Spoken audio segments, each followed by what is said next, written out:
अंबरनाथच्या ordnance फॅक्टरीतील कर्मचाऱ्यांची union असलेल्या इंटक संघटनेच्या अध्यक्षपदी काँग्रेसचे शहराध्यक्ष प्रदीप पाटील यांची नियुक्ती करण्यात आली। सोबतच इंटक संघटनेच्या नव्या कार्यकारिणीचीही घोषणा करण्यात आली असून इंटकच्या राष्ट्रीय अध्यक्षांनी या नियुक्त्या जाहीर केल्या आहेत।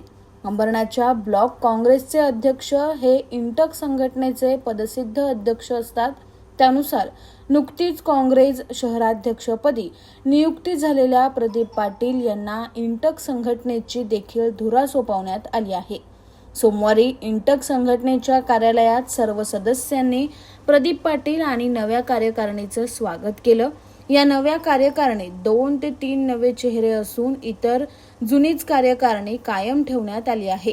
प्रदीप पाटील यांच्या नेतृत्वाखाली इंटक संघटनेनं यापूर्वी देखील युनियन, सोसायटी आणि स्टोअरच्या निवडणुका जिंकल्या होत्या।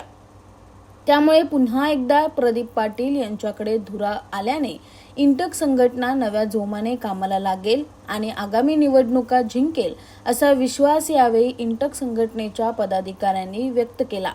तर संघटनेला जिथे जिथे माझी गरज असेल तिथे तिथे भक्कमपणे उभं राहणार असल्याचं आश्वासन यावेळी प्रदीप पाटील यांनी दिलं आहे। महाराष्ट्र प्रदेश काँग्रेसने मला अंबरनाथ ब्लॉक काँग्रेसची जबाबदारी सोपवलेली आहे आणि त्या अनुषंगाने अंबरनाथ ब्लॉक काँग्रेसचा अध्यक्ष हा इंटकचा अध्यक्ष म्हणून येथे आपल्या परंपरागत आपण करतो त्याप्रमाणे मला इंटक कामगार संघटनेने महाराष्ट्र प्रदेश आमचे अध्यक्ष कैलासजी कदम साहेब यांनी माझी पुन्हा नियुक्ती केलेली आहे आणि त्याचबरोबर ही कमिटी माझ्याबरोबर जी जुनी कमिटी होती ती माझ्याबरोबर दिलेली आहे आणि आमच्यावर विश्वास दाखवलेला आहे। त्यात आता नवीन बदल म्हणून फक्त दिनेश कंठे जनरल सेक्रेटरी आणि आमचे उबाळे हे 2 मेंबर माझ्याबरोबर दिलेले आहेत आणि पुन्हा ही कार्यकारिणी मी जसेच आमचे बेस्ट साहेबांबरोबर वर्किंग प्रेसिडेंट यांच्याबरोबर मी जॉईन झालेलो आणि आज मला त्यांनी येथे आज बसवलं, मला जो मान सन्मान दिला मी आपल्याला गवाही देतो तर अंबरनाथमध्ये इंटकची पुन्हा एक नवं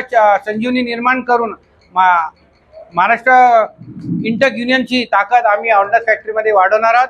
आज जो हमारी कार्यकारिणी जो श्री कैलाश कदम जी महाराष्ट्र इंटक के जो अध्यक्ष हैं उन्होंने हम पे सौंपी है प्रदीप दादा पाटिल के द्वारा, हम उसका स्वागत करते हैं। और हमारी निर्माणी में अभी 2 महीने में एक इलेक्शन होने जा रहा है वर्क्स कमेटी का, तो उसमें हम लोग अच्छे से कार्य करेंगे। पहले भी साल 1.5 साल पहले प्रदीप पाटिल नाना पाटिल हमारे अध्यक्ष रह चुके थे, किसी कारणवश वो बाहर हो गए थे तो हमको किसी और को बिठाना पड़ा। आज फिर वापस से हमारे पास में आए, हमारे सौभाग्य की बात है।